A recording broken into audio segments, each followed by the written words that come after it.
Om Namo Bhagavate Vasudevaya. Om Namo Bhagavate Vasudevaya. Om Namo Bhagavate Vasudevaya. Welcome to today's reading from Brilliant as the Sun, a retelling of Srimad Bhagavatam, Canto 5, the Universal Order. We're going to be reading from chapter 8, Bharat becomes deer. Mukam karoti vachalam, pangum langayate girim, yat kripatamam vande, Shri Gurum Dinatarinam, Paramanand Madhavam, Shri Chaitanya Ishwaram, Hariyam Tatsat. Verse 1. The sun's first rays appeared over the horizon. The music of chirping birds and buzzing cicadas filled the air. Bharat walked carefully to the river edge, filled his water pot, and returned to the undergrowth where he squatted to evacuate. Later he bathed in the Gandaki river and sat on the bank, chanting his mantras, beginning with Omkara, waiting for sunrise. Verses 2 to 6. A pregnant black doe timidly approached the opposite riverbank and drank. Frequently she lifted her head and glanced about. Her ears perked up. Suddenly a terrible roar shattered the morning peace. A lion. Birds flew up. Monkeys scrambled into the treetops. The doe jumped across the river. As her hooves hit the bank, her fawn dropped from her womb into the flowing water. Her heart pounding in fear, she bounded up the steep bank and collapsed in a cave where she died. Verse 7. Not far from the downstream, Bharat had just finished his morning meditation. He saw the hapless fawn struggling to keep its head above the water. Throwing off his outer cloth, he waded in, grabbed the infant and pulled it ashore. The calf shivered in his arms, nestling its nose against Bharat's neck, and mewed. "You poor thing," said Bharat, "have you lost your mother? Come on, I'll take you back to my ashram and warm you up." Verse 8. He wrapped up the fawn in his outer cloth and carried it back. He wrapped up the fawn in his outer cloth and carried it back to his hermitage, where he placed it gently near the fire. He fetched it fresh grass and placed a leaf cup of water next to it. Then he sat and stroked it. "You are safe now, little one. I will protect you from tigers and other wild animals." The fawn licked Bharat's face. For some time Bharat comforted it, until slowly it gained strength and stood up shakily. When Bharat returned to the river to bathe in preparation for his noon worship, the fawn followed him. Bharat collected kusha grass to use in his worship. When he went to collect fruits and flowers, the fawn nibbled on the grass. Bharat pushed it away. No, you have polluted the grass. I will have to collect more." The fawn lay down, his head on the ground, its eyes gazing up fearfully. Bharat knelt the fawn and stroked it. "I'm sorry for shouting at you. You weren't to know." He kissed it and scratched behind its ears. Then he returned to the river, bathed again, and collected more grass. The fawn timidly following him. Finally, he performed his noon worship and closed his eyes to meditate on Krishna. The fawn sat nearby, its head on its front hooves, its eyes fixed on Bharat. After a short while, the deer staggered to its feet and slowly walked around Bharat, nudging him with its soft horns. Bharat laughed. "You want to play, do you?"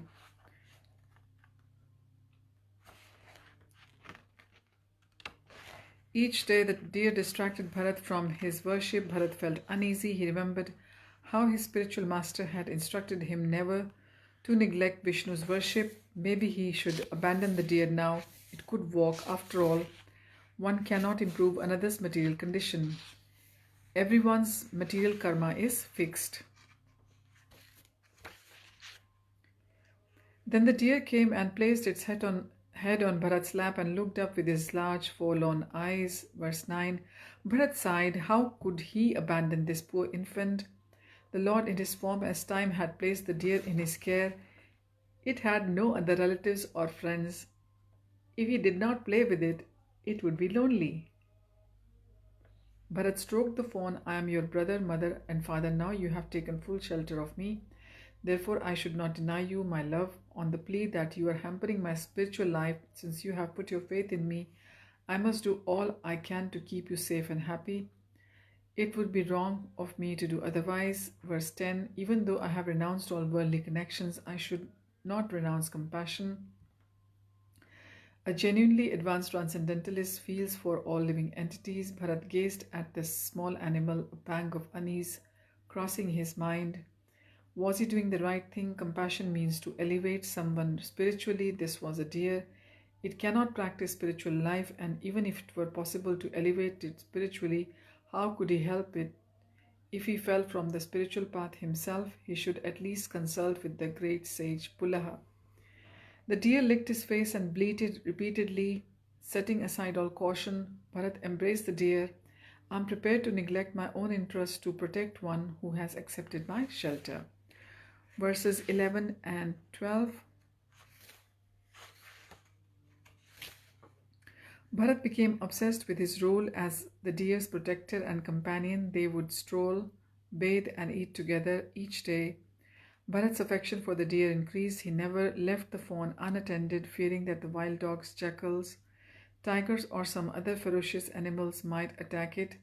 Whenever he entered the forest to gather grass, wood, flowers, roots, or water, he always took the deer with him. Verse 13. The fawn would run in front of Bharat, leap up in the air, and dash back to him, licking Bharat's hands and feet. Bharat laughed, enjoying the fawn's playful behavior. Sometimes it lay down in Bharat's path, looking up at him with doleful eyes and refusing to move. Bharat would squat and stroke it. Are you tired, little one? He would ask. Then he would lift the fawn, placing it over his shoulder, and carry it the rest of the way to the hermitage. By the time they arrived home, the fawn was often asleep. Wishing not to disturb it, Bharat would sit down and let it finish its nap on his lap, or sometimes he would lie down and let the fawn sleep on his chest, stroking it gently behind the ear. He would whisper, I love you. Verse 14. When the deer grew and became more independent, Bharat resumed his worship. He would sit before the sacrificial fire, chanting mantras as he offered oblations into the flames. Still his mind was distracted, thinking constantly of the deer. At intervals he would get up and with an anxious heart search the nearby forest. Where are you, my love? When he found it nibbling on grass or flowers, he felt relieved. Dear one, may you always be happy.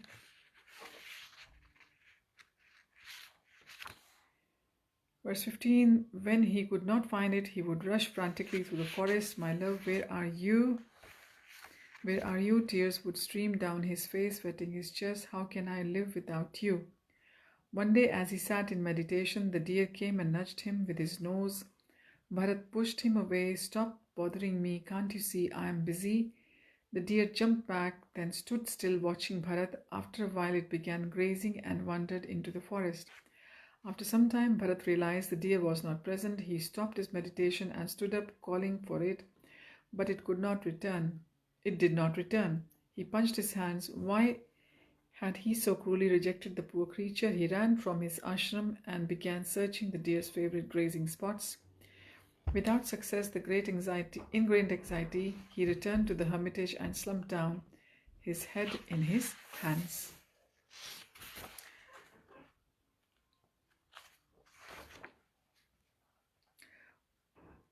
Verse 16. Bharat watched the sun setting, his face shriveled with anxiety. What if the deer was lying injured and helpless somewhere? Almost mad with worry, he lamented loudly.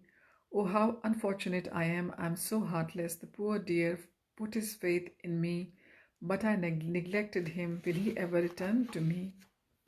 Verse 17 to 18. He took several deep breaths, trying to calm his mind. Perhaps the Lord was protecting it from predators.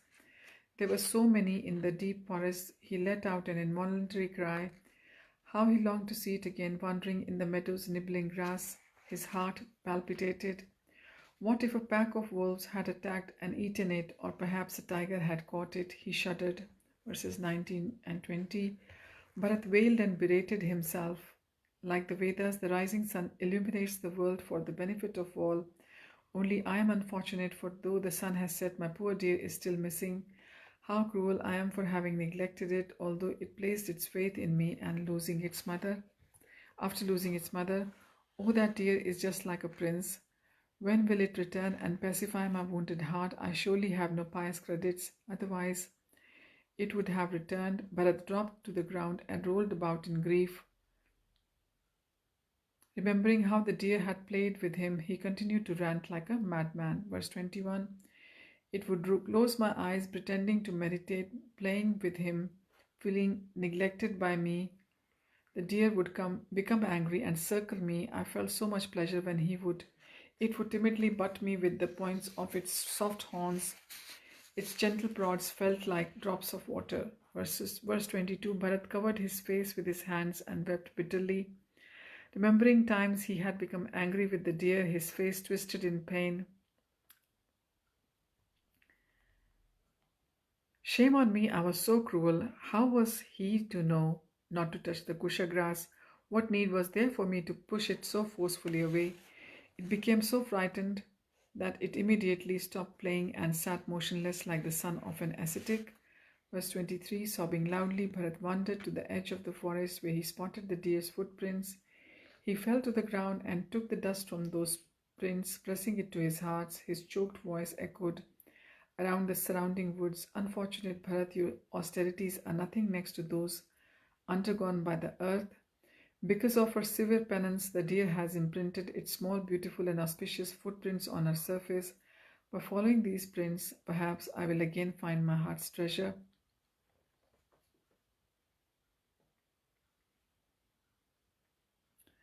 He bowed his head to the hoof prints. The scriptures declare that these footprints make a place suitable for the execution of religious rituals.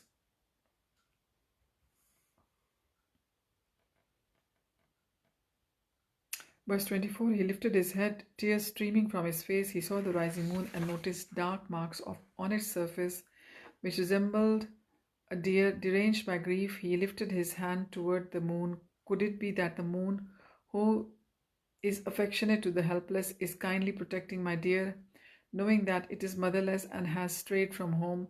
Has the moon taken my deer to herself to protect it from the fearful attacks of lions? A cloud covered the moon, and Bharat threw himself to the ground, rolling about in agony. Verse 25. The deer was so submissive and affectionate to me, I have grown to love it, just like a son. My anguish in its absence is like a forest fire consuming my entire body. He clasped his heart. Oh, my dear heart burns. The moon emerged from behind the cloud, bathing Bharat in its rays. Bharat glanced up, and again seeing the marks on the moon, he smiled. Seeing me so distressed, the moon is splashing its shining nectar on me, just as a friend throws water on another friend who has a high fever. My dear friend moon, you are giving me some relief. Parikshit looked puzzled. How could a devotee of Bharat's caliber become so deluded? Verse 26, Shukadev said, it was his karma, dear king, but I thought Krishna protects his devotees from the reactions of his past deeds. Krishna protects his devotee from the reactions of his past deeds, Shukadev said.